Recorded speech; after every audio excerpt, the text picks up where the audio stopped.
Turn 1, third gear. Brake about where the tire marks start and turn in just before the marshal station.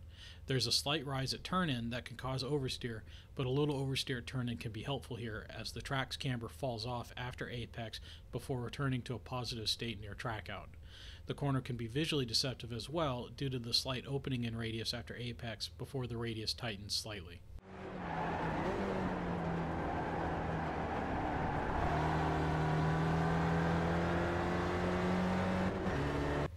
Turn 2, Williams, fourth gear. This is a critical corner since it leads into a straight that's just as fast as the pit straight. The turn-in point is just before the verge of pavement to driver's right before the green curbing. There's a small depression in the track there to the left of the marshal station, so the car will tend towards oversteer at the beginning of the transition before moving to tend to understeer. Further, the track has a small climb that ends before apex with most of the corner being off-camber. On the correct line, the car will be biased to understeer, but too far to driver's right will cause the car to be biased to oversteer. Just a little brush braking should be enough to slow the car down for turn-in, then it's a matter of feeding in the power as quickly as the front tires will allow.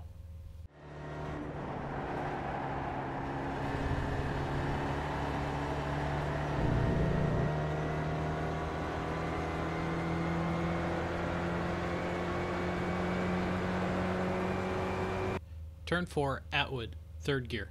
This is the most important corner on the track as it leads off of a fast straight and leads onto the longest and fastest straight with the best outbraking zone. It's also a frustratingly difficult one with 4 radii and requires a compromised line using the baseline setup. Brake about the 75 point or where the blue and white paint on driver's right ends. When done properly, one input of the steering wheel, gradually unwinding the wheel through the corner, will hit all 3 apexes. The first apex is early in the corner where all the dead grass is to the inside. The second is late in the corner, maybe 3 to 5 car lengths before the curbing ends, and the third before the elevation change, though the car should be at least a width off the edge of the track on the inside.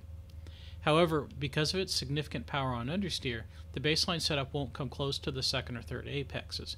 Either way, the goal is to get your rotation done before the first apex and be back to full power there.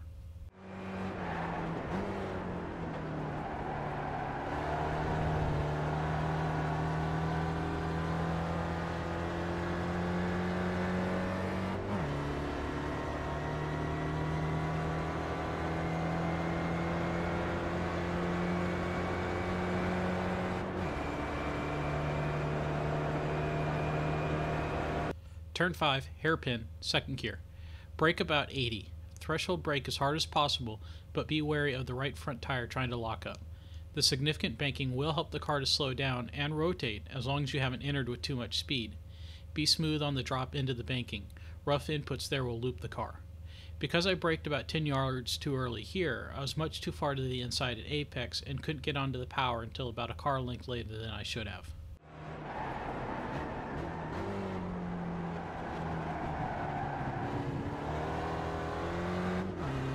Turn 6, Revolver, third gear. The turn-in point is just before the dirt patch on driver's right. Get to driver's right as quickly as possible, center out the car, and lightly brush brake. Use a little bit of throttle to keep the rear planted. Smooth inputs will make this corner a piece of cake. Use all the curbing on exit, but make sure the car is neutral if you're going to drop a wheel or you will spin.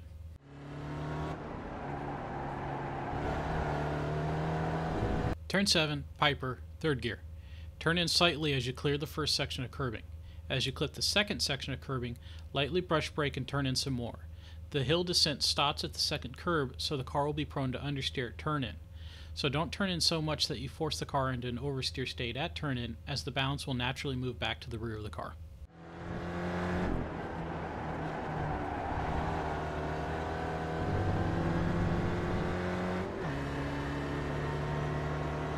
Turn 8, Redmond, second gear.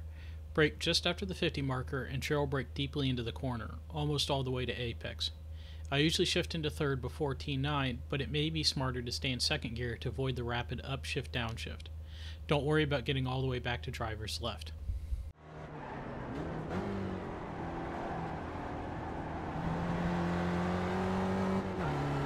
Turn 9, Hobbs, second gear. There's a small depression on the inside before apex, which will loosen the car before causing the car to move to understeer for the duration of the corner. Trail brake deeply into the corner again and feed the power on until you're at full throttle before track out.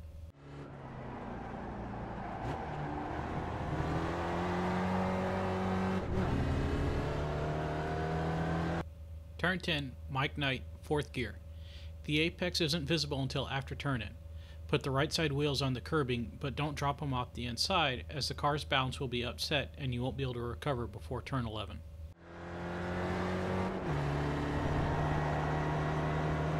Turn 11, last corner, 3rd gear. As you track out from Mike Knight corner, get the car neutral, then brake. I was just a tad too aggressive with my inputs at turn-in and carried just too much speed at turn-in. This big slide cost me about an 1/8 to a 1/5 of a second in this sector. The apex is right about when you're pointed at the middle house. Ideally, you're at full throttle at apex. The camber falls off at track out, and it tends to suck you off the track edge. Use both of the curbs on exit.